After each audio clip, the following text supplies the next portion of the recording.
दोनों के दोनों बिल्कुल सेम है। समझ लो जो नेक्स्ट चैप्टर है वो इसका सीक्वल है, सेकंड पार्ट, सीजन 2। अब आ गया समझ? इसमें हम आपको अकाउंट्स बनाने सिखाएंगे, उसमें उन अकाउंट्स में एडजस्टमेंट सिखाएंगे। एडजस्टमेंट क्या होती है पता है? जैसे फाइनल अकाउंट्स का मतलब होता है कि बिजनेस का सीए जो होता है, बिजनेस फर्म और सी अकाउंट, वो लास्ट डे कुछ अकाउंट्स बनाता है। लास्ट डे कब होती है? उसको बोलते हैं क्लोजिंग अकाउंट्स। क्या बोलते हैं? क्लोजिंग एंट्री करनी पड़ती है, जनरल एंट्री। सारे अकाउंट्स उस दिन क्या होते हैं? क्लोज। और 1 अप्रैल को फ्रेश स्टार्ट होती है। उस दिन बनती है कंपनी की बैलेंस शीट। बैलेंस शीट में इस साइड क्या आता है? लायबिलिटीज। इस ऊपर डेबिट क्रेडिट लायबिलिटीज एसेट में नहीं लिखते, हर अकाउंट में लिखते हैं, सिर्फ बैलेंस शीट में नहीं लिखते। बैलेंस शीट लास्ट में इक्वल होकर मैच होती है। तो कंपनी बैलेंस शीट का दूसरा नाम क्या था? Position statement. कंपनी की फाइनेंशियल पोजीशन पता लग जाती है कि कंपनी कितने अच्छे एसेट्स है, कितनी लायबिलिटीज, कितनी देनदारी है, वगैरह वगैरह वगैरह, कितनी खुद की कैपिटल है, कितनी बोरोड कैपिटल है, वगैरह वगैरह। तो हर साल बैलेंस शीट सिर्फ एक बार बनती है, 31 ऑफ, बीच में कभी नहीं बनती। तो सारे पूरे साल की journal, cash books, purchase book, cell book, ये बुक वो बुक, रेक्टिफिकेशन करते करते करते हम लास्ट डे सारी बुक्स क्या कर देते हैं? क्लोज। और बैलेंस शीट बन जाती है। अब कई बार होता है कि बुक्स तो होगी क्लोज, फिर सीए को कुछ आइटम्स याद आ गई कि मैं तो एंट्री करना भूल गया या मैंने गलत कर दी। वो सब एज एन एडजस्टमेंट हम शो करते हैं, कहीं भी इंसर्ट करते हैं। वो आपका नेक्स्ट चैप्टर है और वो खूंखार होता है। एडजस्टमेंट। एडजस्टमेंट क्वेश्चन दिया होगा पूरा, आपको नीचे 5-6 एडजस्टमेंट दी होंगी। वो एडजस्टमेंट को कहीं ना कहीं सेटिंग करनी पड़ती है बीच में, कि वो सीए भूल गया या ये हो गया वो हो गया, बाद में ये हो गया वो हो गया, कुछ ना कोई गड़बड़ होगी तो उसको ठीक करना है, अ सॉर्ट ऑफ रेक्टिफिकेशन। तो उसको बोलते हैं एडजस्टमेंट एंट्रीज। वो नेक्स्ट चैप्टर में आएगी। 12th की जो पहली बुक है 40 मार्क्स की है, उसमें पूरा साल एडजस्टमेंट एंट्रीज आएंगी कि कैसे करनी है। तो जो पैटर्न यहां रहेगा मोस्टली वहीं पे सेम रहेगा, 90% सेम रहेगा। साल के एंड में सीए टोटल कितने अकाउंट्स बनाता है आपको पता है? 3। 2 अकाउंट और एक बैलेंस शीट। सबसे पहला अकाउंट जो बनाते हैं वो होता है ट्रेडिंग अकाउंट।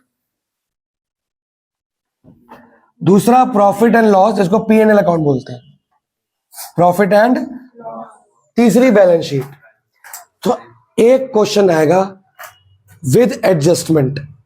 आपको ट्रेडिंग अकाउंट बनाना है, फिर प्रॉफिट एंड लॉस अकाउंट, नीचे बैलेंस शीट, फिर एडजस्टमेंट भी करनी है उसके अंदर। जब आपको होमवर्क मिला करेगा, आपको 1 से 1.5 घंटा प्रत्येक ईच क्वेश्चन पे लगेगा। हाँ जी, 1 से 1.5 घंटा स्टार्टिंग में है। नहीं, विदाउट एडजस्टमेंट जल्दी हो जाएंगे, मैं विद एडजस्टमेंट बोल रहा हूं। आपको 1.5 घंटा मामूली बात है लगता है, पर पेपर में आपको 20 मिनट में खत्म करना होता है। वो मैं आपको 20 मिनट में करके दिखाऊंगा। जब आपकी 4-5 क्लास उस चैप्टर की हो जाएगी तो आपको दिखाऊंगा पूरा क्वेश्चन कि 20 मिनट में होता है। मेरी वीडियो में मैंने सॉल्व किया 20 मिनट हो गया था। तो आपको वहां तक ट्रेनिंग इतनी प्रैक्टिस करनी है कि वो 90 मिनट्स 20 मिनट्स में कन्वर्ट हो जाए विदाउट एरर। इतनी कैलकुलेशंस नहीं होती, टोटलिंग होती है। टोटलिंग से बचना है तो कॉमा के नीचे कॉमा, जीरो के नीचे जीरो, ताकि दोबारा रफ में करने की जरूरत वहीं पे हो जाए। जहां जहां 1-1 सेकंड बच सकता है वैसे बचा बचा के हम 20 मिनट तक जाएंगे। हो जाता है, सबका होता है, कोई ऐसे घबराने वाली बात नहीं है, ठीक है ना। तो 15 मिनट का टारगेट करते हैं, 20 मिनट मैक्स टू मैक्स लेके चलते हैं। उसके बाद लास्ट में बनानी पड़ती है बैलेंस शीट 20 मिनट के अंदर अंदर ही, और वो मैच होनी चाहिए, लेफ्ट राइट इक्वल, और वो होती नहीं है। फिर गलती ढूंढो, पूरा क्वेश्चन दोबारा देखो, तो फिर हम बच्चों को गाइड करते हैं कि नेक्स्ट क्वेश्चन कर लो, छोड़ दो उसको। लास्ट में टाइम मिला मिला, नहीं मिला नहीं मिला। फायदा ये होता है बैलेंस शीट किसी वजह से मैच नहीं हुई, क्या पता 1 एंट्री गलत कर दी, 2 गलत कर दी, टोटलिंग गलत कर दी, तो जो गलती है खाली उसी के मार्क्स कटते हैं। 8 मार्क्स से 10 मार्क्स का क्वेश्चन आता है, ये खाली उसके मार्क्स कटेंगे, सबके मार्क्स, पूरा क्वेश्चन रॉन्ग नहीं होता। ये सीबीएसई के हिसाब से बिल्कुल सही, अंगद ने बहुत अच्छी बात बोली, ये सीबीएसई के हिसाब से है। स्कूल में फिर अगर 10 में से 2 या 3 ही मिलते हैं, इसलिए अकाउंट में मार्क्स बच्चों के नहीं आते, क्योंकि जब कटते हैं ना तो बल्क में कटते हैं। और बैलेंस शीट को मैच कराना बहुत खतरनाक काम है। मोस्टली मैच 90% 95% मैच नहीं होती, क्योंकि हम छोटी सी एक गलती भी करेंगे ना, बैलेंस शीट मैच ही नहीं होगी। क्योंकि देखो लॉजिक क्या है, हम बना रहे हैं पूरे साल के अकाउंट्स, पूरे साल हमने बहुत सारे लेजर वगैरह बनाई होगी, ट्रायल बैलेंस ये वो, सबको इकट्ठा करके 3 अकाउंट में डाल रहे हैं, ट्रेडिंग अकाउंट, पीएनएल और बैलेंस शीट। और आपका जो सिस्टम, थोड़ा स्लो, आपका सिस्टम जो है वो है डबल एंट्री, मतलब हर अमाउंट 2 जगह आता होगा। परचेज टू मोहन तो परचेज अकाउंट के अंदर भी आएगा, मोहन के अंदर भी। तो बैलेंस शीट में एक बार 5,000 क्या हो गया, डेबिट हुआ, और एक बार तो मैच होना चाहिए ना। अगर आपने कोई एक भी गलती करी तो मैच नहीं होता। हमारा मैचिंग प्रिंसिपल है कि नहीं है, इसीलिए हम डबल एंट्री इसलिए करते हैं कि हर कुछ मैच हो जाए। अगर मैच नहीं हुआ तो मतलब आपने कोई गलती करी, वो गलती ढूंढनी कई बार आसान होती है। देखो फर्क पैसे, इधर बैलेंस शीट का टोटल है 1,80,000, इधर है 1,60,000, मतलब 20,000 का फर्क है।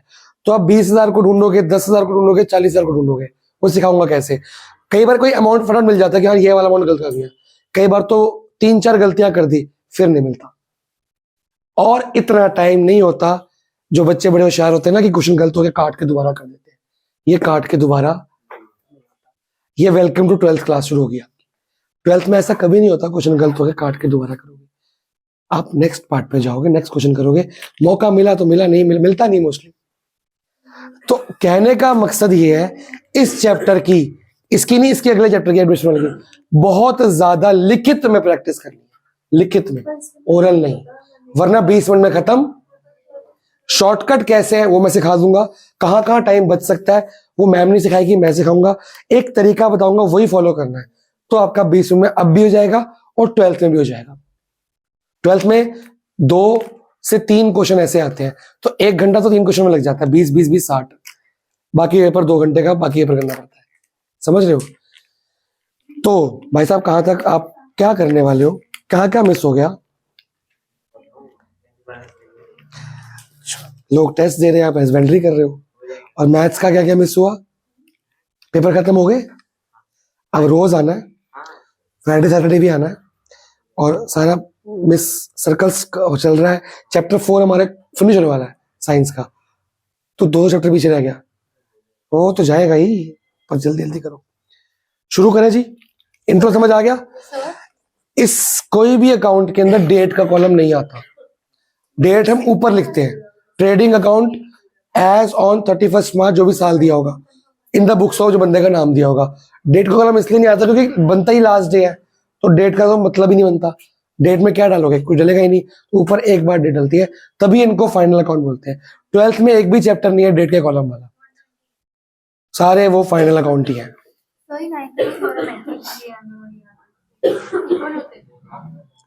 ये एंगल, ये डबल ही याद है, ये यू सेम बनना चाहिए ना। अब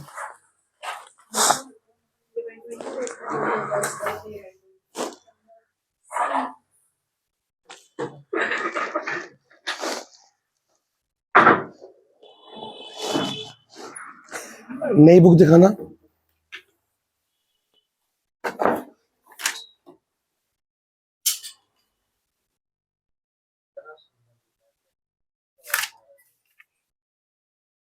चलो। अब जो मैं लिखूंगा वो आपने लिखना भी है और समझना भी है। आज हम सिर्फ एक फॉर्मूला या 2-3 फॉर्मूले करेंगे, जो बाई चांस हम 12th को भी दोबारा पढ़ा रहे हैं, क्योंकि आज जो आप पढ़ोगे वो 12th में ना दिसंबर में काम आएगा, तब तक भूल जाते हैं बच्चे मोस्टली। दिसंबर में पढ़ रहे हैं 12th के, दिसंबर में तो 12th की बुक से पढ़ेंगे ना, या नवंबर में काम आ जाएगा। मोता सिंह में कौन है यहाँ पे, कोई नहीं है, उनका अप्रैल में काम आ जाएगा, उनके 3rd बुक पहले कराते हैं। मेरा मॉडल में कौन है यहाँ पे? आपके भाई साहब अगर इस साल का पैटर्न अपनाया तो आपके तो सीधा अप्रैल में काम आ जाएगा। नहीं ना, नहीं आना चाहिए वो दिसंबर में ही आना चाहिए। थर्ड बुक थर्ड नंबर पे आनी चाहिए। इसकी थर्ड बुक पहले करा देते हैं। मोता सिंह में वो चैप्टर, जिस चैप्टर में ये काम आना है वो पहले करा देते हैं।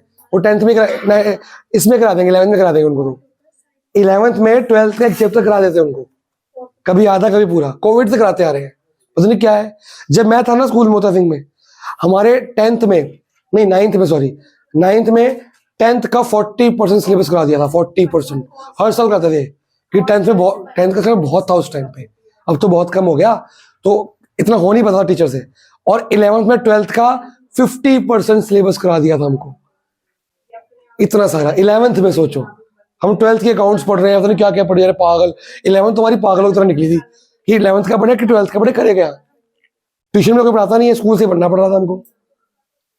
अब सबसे पहले हम 3 अकाउंट्स का आपको बात बताएंगे, मतलब क्या होता है।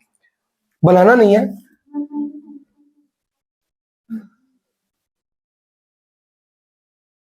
फॉर्मेट कैसा होगा यहाँ पे? पर्टिकुलर, एज ऑन, अगर ईयर लिखा है तो ईयर लिखो, वरना डॉट डॉट डॉट। ये ज्यादातर छोटा बना करेगा, 7 8 5 6 लाइनों वाली कॉपी दिखाओ एक। हम जब भी फुल फ्लैश क्वेश्चन करेंगे, वे तीनों को बनाएंगे, हम इस पे से स्टार्ट नहीं करेंगे, हम उससे करेंगे। तो इतने में आएगा ट्रेडिंग अकाउंट, इतने में 1/4, बाकी 3/4 पे क्या आएगा? P&L अकाउंट पूरा। फिर साथ वाले पेज पे क्या आएगा? Balance sheet. तो हम ये और ये यूज करेंगे ना, दिखता रहेगा, क्योंकि एंट्री साथ साथ करनी पड़ती है। एक एंट्री यहाँ, एक एंट्री यहाँ, एक एंट्री यहाँ, एक एंट्री यहाँ, वरना पेज पढ़ते रह जाओगे, गलतियां होंगी। तो एग्जाम में भी ऐसे ही करना है। ये कुछ तरीके हैं, शॉर्टकट्स है, जहां से आपके चीजें एरर्स होने से बच जाएगा आपका। ट्रेडिंग अकाउंट के अंदर क्या क्या आता है और इसका मतलब क्या होता है। सेकंड जो अकाउंट बनेगा वो बनेगा profit and loss account. Format सबका सेम रहेगा, पर्टिकुलर अमाउंट, पर्टिकुलर। लास्ट क्या बनती है? Balance sheet. लायबिलिटी,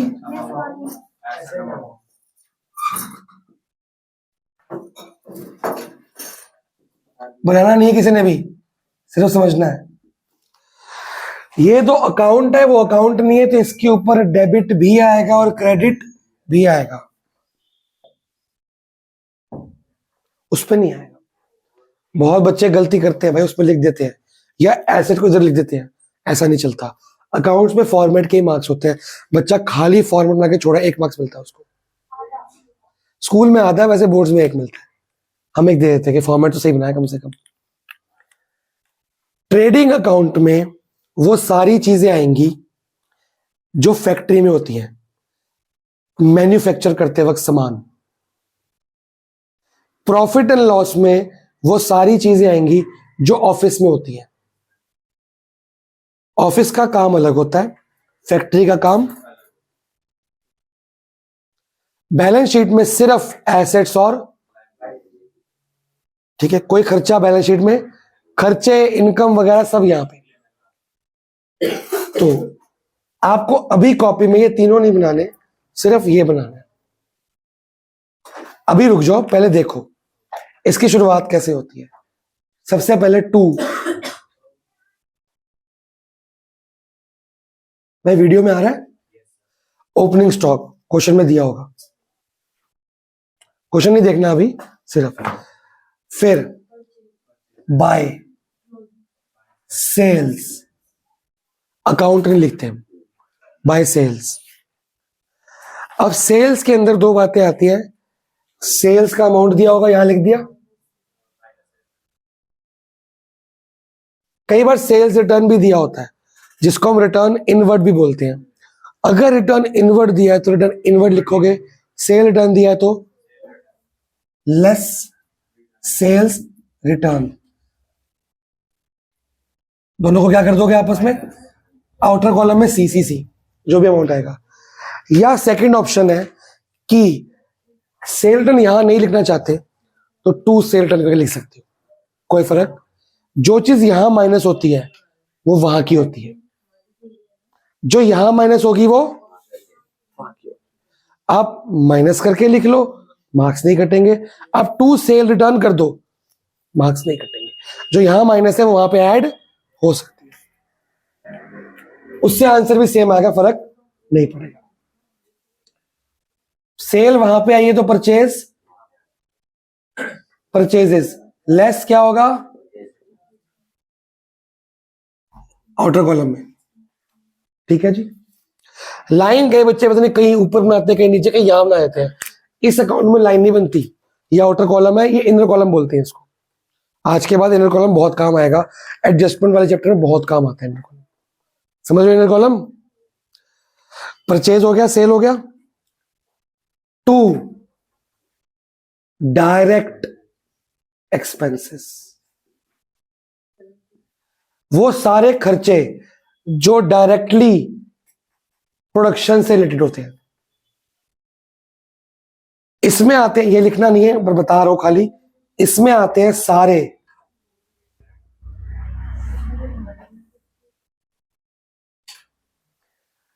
कुछ एग्जांपल देता हूं। वेजेस डायरेक्ट, सैलरीज वो ऑफिस का होता है, जो फैक्ट्री के खर्चे होते हैं सारे, वो सारे क्या होते हैं। दो बातें डायरेक्ट एक्सपेंस होती हैं, अमन सुन ध्यान से।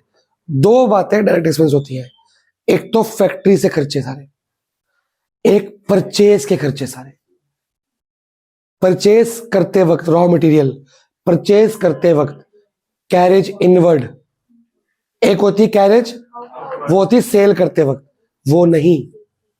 सेल करते वक्त वाली आउटवर्ड, सिर्फ इनवर्ड्स, आउटवर्ड यहां पे आती है। परचेज करते वक्त सारे खर्चे और फैक्ट्री के सारे खर्चे कहां पे आएंगे, डायरेक्ट एक्सपेंस। सेल करते वक्त सारे खर्चे और ऑफिस के सारे खर्चे इनडायरेक्ट, ठीक है। तो लिख सकते हो ब्रैकेट में अपने लिए, परचेज वाले एक्सपेंसेस या फैक्ट्री एक्सपेंसेस या इनवर्ड्स, सारे inwards, carriage inward, cartage inward, freight inward, ये इनवर्ड वो इनवर्ड, एक्सेप्ट रिटर्न इनवर्ड, वो तो यहां पे आ गया ना,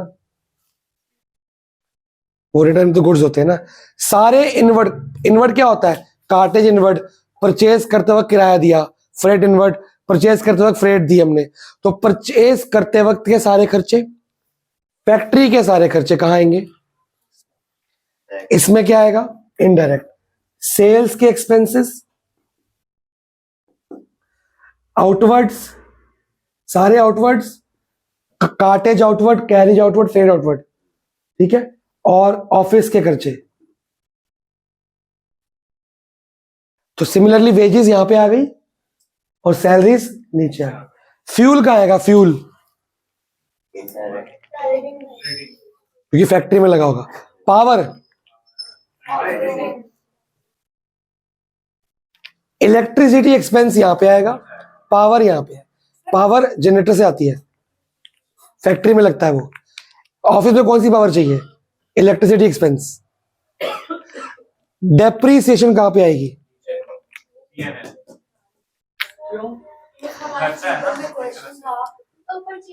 फैक्ट्री का खर्चा थोड़ी है, बनाने के काम डेप्रीसिएशन नहीं आती। खर्चा कौन सा, डेप्रीसिएशन खर्चा करते हो एग्जैक्टली, पे करते हो, इट इज एन एप्रोप्रिएशन। बिल्कुल, मशीनरी एक एसेट होती है। क्या मशीनरी यहां डाल रहा हूं, हम मशीनरी जब खरीदते हैं उस दिन कौन सा खर्चा करते हैं, इंस्टॉलेशन, कार्टेज, रिपेयर वगैरह सब कुछ, वो सारे किस में डालते हैं, मशीनरी अकाउंट में, मशीनरी में ऐड होगा यहाँ पे, यहाँ कोई भी नहीं आएगा। मैंने परचेज बोला है, मशीनरी परचेज नहीं बोला, परचेज मतलब गुड्स परचेज। कुछ गिने चुने खर्चे हैं वही यहाँ पे आते हैं।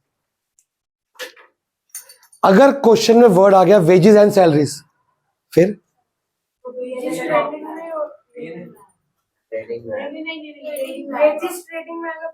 एक ही अमाउंट दिया होगा ना। ट्रेडिंग में आएगा अगर सैलरीज एंड वेजेस हो तो पीएनएल में आएगा first word, wages and salaries ऊपर, सैलरीज एंड वेजेस अगला एग्जांपल। ट्रेड एक्सपेंस, पीएनएल में आएगा ट्रेड को ट्रेडिंग मत मान लेना। सर। जैसे ट्रेड ट्रेड करना, सेल करना, इंपोर्ट एक्सपोर्ट, उससे परचेज का क्या लिंक है? ट्रेड को ज्यादातर लोग वही मान लेते हैं। डेप बोल रहे थे हमारे में कहा था accumulated प्रोविजन फॉर डेप्रिसिएशन बनाया था, वो जो प्रोविजन का गुल्लक का सामान इकट्ठा होता है, एक्यूमुलेट तो होता है वो। प्रोविजन फॉर डेप अकाउंट और एक्यूमुलेट डेप अकाउंट एक ही तो बात होती है, भूल गई? मुझे लगा इकट्ठा होना। लेकिन मुझे याद नहीं। प्रोविजन बना लिया बेटा? सर ये चीज समझना है कि इसका और इसका कैसे बनाएंगे 5,0 के 0,5 है। 0 y है कि x है? 5,0 में 0 क्या है? x 0 के y 0 है? x तो 5 है, y क्या है? 0, मतलब x एक्सिस पे बनेगा, 5 का है, मार्क करो, पॉइंट है 5,0 भाई, 5 के ऊपर बस 5 लाइन पे x ना, एक्सिस पे मार्क, तो हाँ लिखो जहाँ मर्जी, ठीक है, ये पॉइंट है। और अब बताइए 0,-2 बताइए।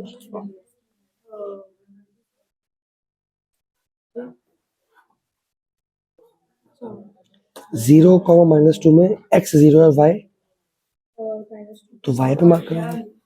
x एक्सिस पे y 0 होता है, y एक्सिस पे x 0 होता है। ये कभी उल्टे नहीं आ सकते ना, x और y की फॉर्म में आते हैं ना। ये पूरी लाइन पे x क्या होगा? 0। ये पूरी लाइन क्या है? 0,5, 0,4, 0,1, 0,-2। ये 1,0, ये 0,1, 1,0। समझ गए? मार्क करो, फिर आगे काम कराता हूँ। 2 डायरेक्ट एक्सपेंस आ गया, यहाँ पे सारे खर्चे डाल दिए। बाय क्लोजिंग स्टॉक 2 जगह आता है, एक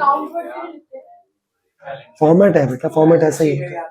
अकाउंट लेजर में लिखते हैं, वहां सब कुछ खत्म हो गया, सब कुछ पोस्टिंग हो रही है। एक यहां पे आएगा और एक यहां पे आएगा। आप कोई भी क्वेश्चन जब करोगे ना, एक काम करो, क्वेश्चन देखो,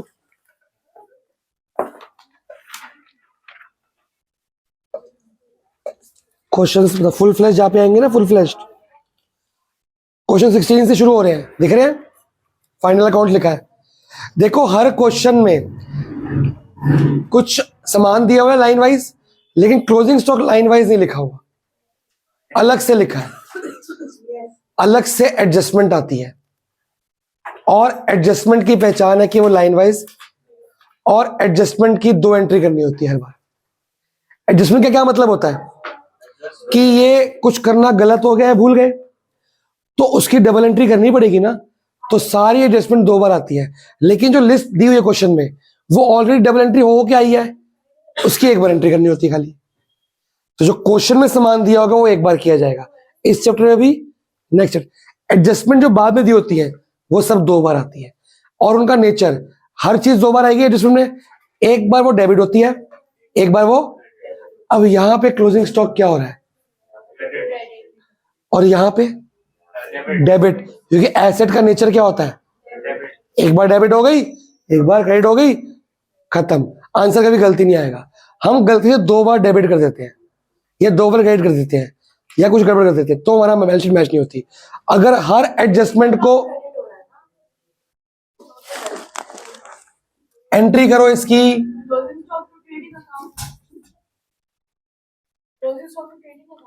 तो ट्रेडिंग अकाउंट में क्लोजिंग स्टॉक क्या हो रहा है, क्रेडिट हो रहा है। वो ट्रेडिंग अकाउंट क्रेडिट है, बात तेरी सही है, पर यहां पे क्लोजिंग स्टॉक हो गया, हो जाओगे। क्लोजिंग स्टॉक क्या हो रहा है, हाँ, और एक बार क्या हो रहा है, मतलब अगर आपको कंफ्यूज नहीं हो तो एक बात याद समझ लो, हो रहा है छोड़ दो, एक बार वो डेबिट साइड आएगा, एक बार क्रेडिट साइड। अब ठीक है, क्लोजिंग स्टॉक एक बार किस साइड आ गया, क्रेडिट साइड आ गया, एक बार डेबिट साइड, तो इसका इफेक्ट क्या हो गया, नील। हर एडजस्टमेंट का इफेक्ट नील होना चाहिए। मैं बहुत स्लो स्लो पढ़ा रहा हूं ताकि पूरा पेज बन जाए, और 12th सारी खराब हो जाएगी। ओपनिंग स्टॉक यहाँ पे आया, क्लोजिंग स्टॉक यहाँ पे है। ये जो चलेगा चैप्टर कंटिन्यूएशन, ये सेम इंट्रो दोबारा दूंगा अगली क्लास में। वो तो रिकैप दूंगा ना, वो तो क्वेश्चन में रिपीट होना ही है बेटा। 100 क्वेश्चन करोगे अपने आप याद हो जाएगा। अब इसके बाद हम ये सारे अकाउंट्स को क्या कर देंगे, बंद। अगर ज्यादा अमाउंट यहां पे है तो पहले ये टोटल होगा, फिर वो सेम टू सेम यहां पे टेपा जाएगा। शर्त ये है, आपको बोलने को बोला, कोर ने पहले वही बोलता कि अंकल तू ना बोलियो, तेरे को भी कराया ना मैंने थोड़ा सा, किया तो है, आप ही पढ़ा लो फिर आ जाओ।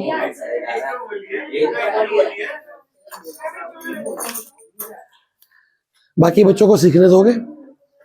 ये जोन सी साइड बड़ी होती है, कई बार ये बड़ी होती है, कई बार मोस्टली ये होती है, मोस्टली, लेकिन ऐसा कोई रूल नहीं है।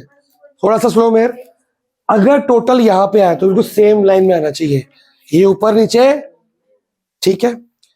अगर बैलेंसिंग फिगर यहां पे आई मतलब ये साइड क्या है, ज्यादा, तो अगर यहां पे आई तो इसको बोलते हैं to gross profit. Balance CD BD नहीं है। और अगर आंसर यहां बैलेंसिंग फिगर,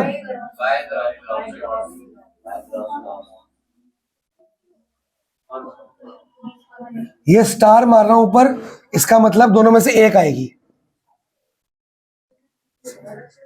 एक मिनट, समझ आया, दोनों थोड़ी आ सकते हैं। अब लॉजिक, सेल्स कितने की करी, सेल्स ज्यादा ही करते हो परचेज ज्यादा ही करते हो। मेरे पास साल की शुरुआत में 1 अप्रैल को कुछ सामान था 10 रुपए का, मैंने 20 रुपए का और खरीद लिया, कितने का हो गया 30। खरीदते वक्त कुछ खर्चे किए 10 रुपए के, कितने हो गए 40। 40 का सामान 40 से बेचूंगा, ज्यादा में 60 70 80 का बेच दिया, ज्यादा का बेच दिया। और कुछ सामान बचा हुआ है जो बेचा, तो जो बेचा और जो बेचा नहीं है दोनों मेरे पास ऐड करोगे तो ये सब माइनस करोगे, प्रॉफिट आ गया कि नहीं हो गया। ज्यादातर अगर प्रॉफिट आएगा तो ये अमाउंट, समझ आया, ये प्रॉफिट या ये लॉस उठ के इस अकाउंट में जाता है, इसका आंसर इस अकाउंट में आता है, इसका आंसर इसमें आता है, समझ गए हो। लेकिन हम क्या करा करेंगे, जब फुल फ्लैश करेंगे हम एक साथ तीनों बनाया करेंगे। फिर क्वेश्चन में लाइन वाइज सामान नहीं दिया होगा, एक एंट्री इसकी दोगी इसकी दोगी, तो कई बच्चे करते हैं पहले इसको पूरा कर लिया, उसमें टाइम वेस्ट होता है। आपको फिर देखो, पहले इसके ढूंढोगे सामान, मान लो पहली एंट्री इसकी, छठी एंट्री इसकी है, तो बीच की 5 एंट्री खा गए, फिर दोबारा जब ये बनाओगे दोबारा पढ़ना पड़ेगा क्वेश्चन, टाइम वेस्ट। एक ही बार बनने तीनों है ही है, क्वेश्चन बता रहा है, तीनों बना दिए एक बार, पहली एंट्री इसकी डाल दी, सेकंड इसकी डाल दी, तीसरी इसकी डाल दी, चौथी इसकी डाल दी, लाइन वाइज डालते रहोगे। एक बार क्वेश्चन एक ही बार पढ़ा, लिखते गए, दोबारा पढ़ने की जरूरत नहीं पड़ी, खत्म हो गया, यहां टाइम बच गया हमारा। जहां जहां टाइम देखो, क्वेश्चन सबका सेम आता है, पर सबका मेथड होता है करने का जो टाइम बचा जाता है। कॉमा के नीचे कॉमा डालोगे, जीरो के नीचे, तो मेरे स्कूल की मैम सिखाया था, वो भी 12th की, 11th की हमने नहीं सिखाया था। 11th पेपर में बहुत दिक्कत, 12th के हमने पहला लेसन ये दिया हमको, तो हमको वहां समझ आई, हमारा टाइम बचना शुरू हो गया। हम पहले लिखते थे फिर दोबारा लिखते थे पीछे टोटल करते वक्त, तो वहीं पर टोटल हो गया, टाइम बच गया। उसने कहा साफ साफ लिखो, कॉमा डालो, मैं कहा ऐसे ही बोल रही है, फिर लिखना शुरू किया तो पता लगा टाइम बच रहा है हमारा। तो ये मेथड ही होता है जो टाइम बचाता है, जो आपको बाकी बच्चों से अलग कर देगा, समझ आया। तो क्वेश्चन कैसे पढ़ना है, कैसे लिखना है, सब बताया जाएगा। फिलहाल ये आपका अकाउंट है, बनाओ जी।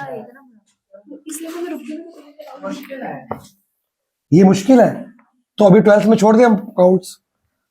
सबसे इजी अकाउंट है, 5 आइटम है, 1 2 3 4 5, बाकी तो आंसर है।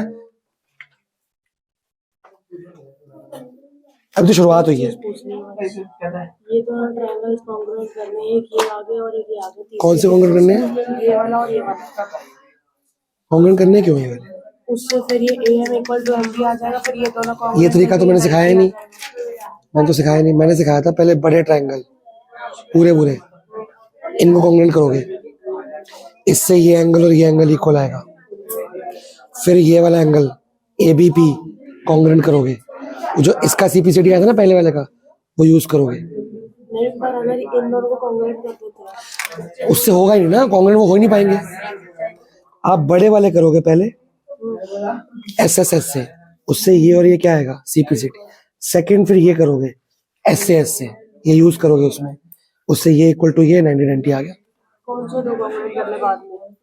एएमपी और बीएमपी, इससे भी तो आ जाएगा। और ये बहुत सारे क्वेश्चनों का बेस है। कई क्वेश्चन खाली यहाँ तक 90 निकालने इक्वल निकालने के काम आते हैं, उसके बाद आगे करना होता है। ये तो खाली यहीं तक दिया है मैंने। रिवीजन अटेंड किया कर, छुट्टी में मारा कर, सब मिस हो गया। रिवीजन अटेंड किया कर, सबको करा चुका हूँ मैं बैच में, अब मत मारियो। देखता हूँ मैं बाद में, तुम एक काम करो अलग ग्राफ पेपर पे 6 क्वेश्चन करो, देखो आता है कि नहीं आता। हाँ जी, अब कुछ फॉर्मूले।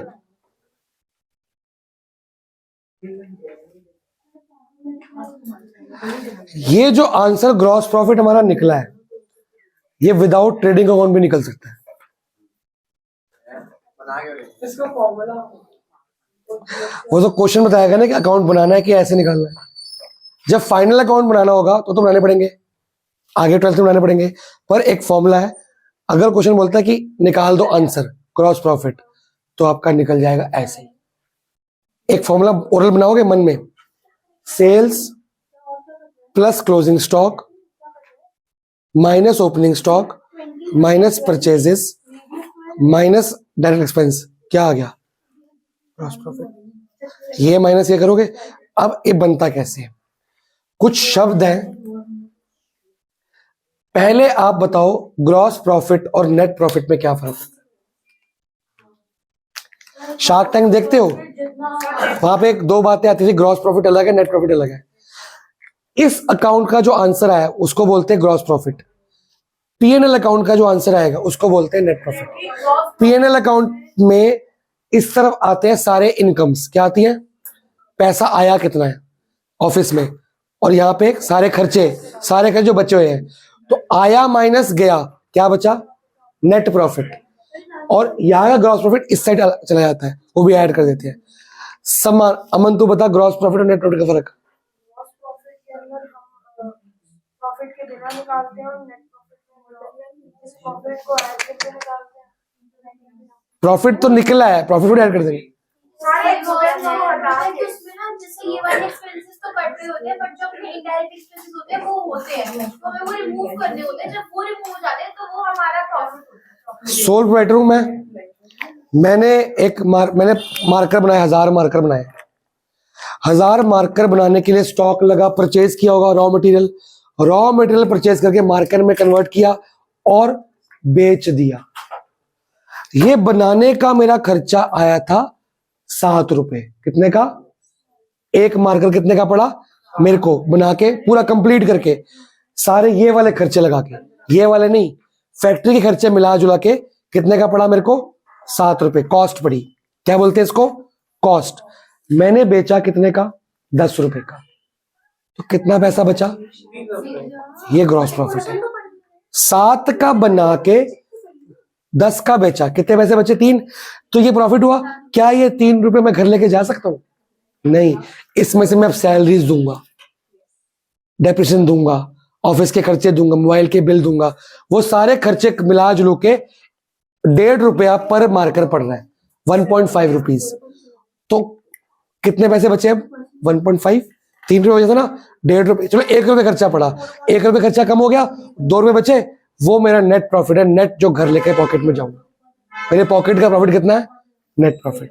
तो ये प्रॉफिट वो है जो मैं घर पे लेके नहीं जा सकता, अभी इसमें सारे खर्चे माइनस होने बाकी हैं, डेप्रिसिएशन, बैड डेट्स, ये वो सब कुछ माइनस होगा। ये सिर्फ वो प्रॉफिट है, सामान खरीद के जो बेचा है कितना पैसा बच गया, सामान बनाने का खर्चा और बेचने के बाद जो पैसा बचा, रेवेन्यू कितना बचा है, उसमें भी खर्चे माइनस करने बाकी है, उसको क्या बोलते हैं, नेट प्रॉफिट। तो क्या मैं ऐसा बोल सकता हूं कि ग्रॉस प्रॉफिट जो होता है वो होता है net sales minus cost of good sold, कि जितने का सामान बेचा और जितने का तुमने बनाया। तुमने 10 रुपए का बेचा, 7 का तुम्हारा बनाने का खर्चा है। कॉस्ट ऑफ गुड्स सोल्ड, कितने कॉस्ट आई थी, खर्चा, तो क्या बना, प्रॉफिट। ठीक है जी। अब नेट सेल्स वर्ड का मतलब और टोटल सेल्स वर्ड का मतलब, सेल्स होता है sales minus sales, total sales होता है जो हमारा सेल्स का अमाउंट, सेल्स रिटर्न भी और सेल्स। यहां पे नेट सेल्स लिखा है कि टोटल सेल लिखा है? कुछ चीजें हैं आपकी जानकारी के लिए। ये तो आपका फॉर्मूला नंबर 1 है, ये सब्सिडरी फॉर्मूले हैं। टोटल सेल्स का मतलब होता है cash sales plus credit sales.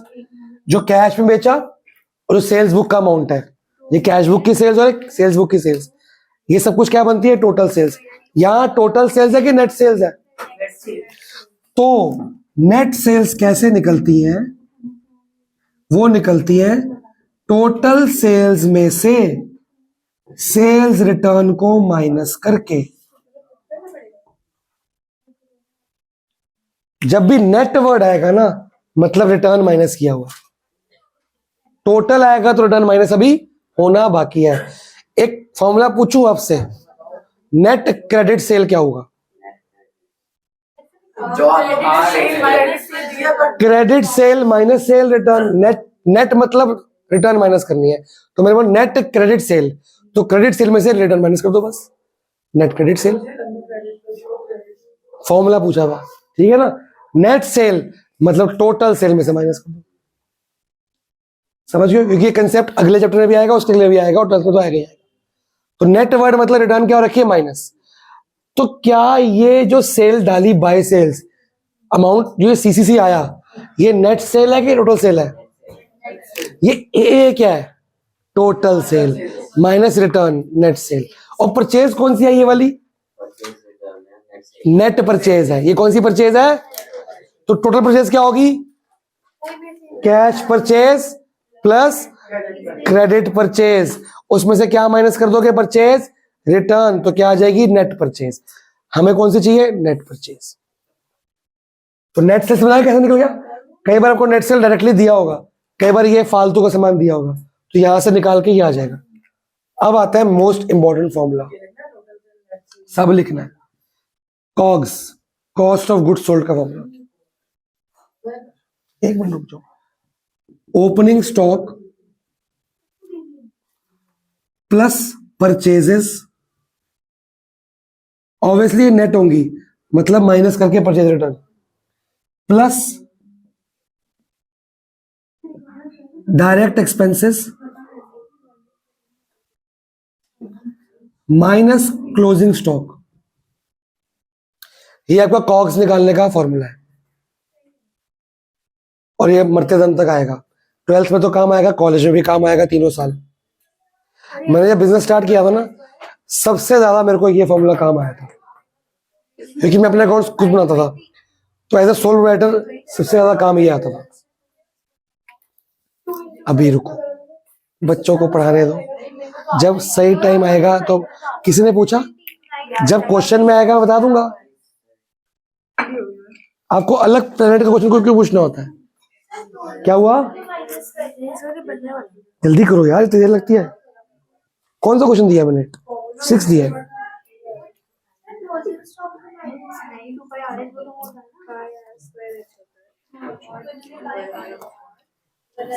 क्या है फुल फॉर्म इसकी? जो गुड्स बेचे हैं सिर्फ उनका खर्चा। साल की स्टार्टिंग में कितने गुड्स थे, कितने और परचेज कर लिए, अभी कितने बचे हुए जो बेचे नहीं है, तो सिर्फ निकल के आएंगे जो बेचे हैं, गुड्स सोल्ड। सोचो, मेरे पास 1 अप्रैल को 500 किलो स्टॉक पड़ा था, मैंने 1000 किलो और खरीद लिया। अब कितना पड़ा है? मैंने अब साल के एंड में मेरे पास सिर्फ 200 किलो पड़ा हुआ है, तो मैंने कितना बेचा होगा? 300। इसको माइनस करोगे तो आ जाएगा। तो एग्जैक्टली गुड्स बेचे कितने हैं? तो इसकी cost of goods sold, opening stock plus purchases minus closing stock. Clear हो गया? था कितना, खरीदा कितना, अभी कितना बचा हुआ है, तो वो तो जो बचा बेच दिया। तो जितना बेचा, एक सोच के बात बताओ, जो ये नेट सेल्स है, ये पैसा कितने गुड्स का आया होगा? सारे 1500 का कि 1300 का आया होगा जो बेचा है? तो खाली बेचे का पैसा आया और बेचे की कॉस्ट ऑफ गुड सोल्ड, बेचे का पैसा, बेचे की कॉस्ट, तभी तो प्रॉफिट आएगा। तो क्लोजिंग स्टॉक तो हटाना पड़ेगा ना बीच में से। अगर नहीं हटाओगे तो 1500 का आ जाएगा, बेचे 1300 है, तो गलत हो जाएगा ना हिसाब किताब। ठीक है ना? तो ये फॉर्मूला कैसे बना, समझ आ रहा है? अब ध्यान से देखना है कमाल की मैजिक। ये सब कुछ निकाल के मेरा क्या आ गया? कॉक्स मतलब कॉस्ट को शेयर में से क्या कर रहा हूं? माइनस। क्या आ रहा है? प्रॉफिट। अगर मैं ये फॉर्मूले कंबाइन करूं तो ये पूरा का पूरा माइनस के बाद आएगा। तो ओपनिंग स्टॉक क्या हो रहा है? माइनस। परचेज क्या हो जाएगी? माइनस। ब्रैकेट खुलेगा जब, ये क्या हो जाएगी और ये क्या हो जाएगा? तो फॉर्मूला क्या बना? सेल्स प्लस क्लोजिंग स्टॉक, बाकी सब कुछ माइनस। अगर एक कंबाइन करता हूं formula, sales plus closing stock बाकी सब कुछ, सेल्स प्लस क्लोजिंग स्टॉक बाकी सब कुछ माइनस, तो ग्रॉस प्रॉफिट आ जाएगा। सेम फॉर्मूला है, वहां से है। यहां पे से दो बातें ऐड हो रही है। जब मैं ये उठा के पूरा ब्रैकेट यहां लेके जाऊंगा, 5 मिनट बताइयो, तो सब कुछ माइनस हो जाएगा, बस ये प्लस हो जाएगा साइन चेंज करके। तो सेल्स और ये ऐड हो रहा है, मतलब ये ऐड हो रहा है, बाकी सब क्या होना चाहिए? तो प्रॉफिट आ जाएगा। ये और ये मरते दम तक याद चाहिए, परसों तक टिप्स पे चाहिए मेरे को। अगर क्वेश्चन में डायरेक्ट एक्सपेंस कई बार दिया होता है, कई बार तो जीरो मान लेंगे, ढूंढेंगे नहीं उसको। ठीक है? ये तो बाकी तो दिया ही होगा, ऐसा नहीं होगा बाकी जीरो, ये पीछे नहीं पड़ जाना उसके। क्लियर हो गया? अब क्वेश्चन आता कैसे है?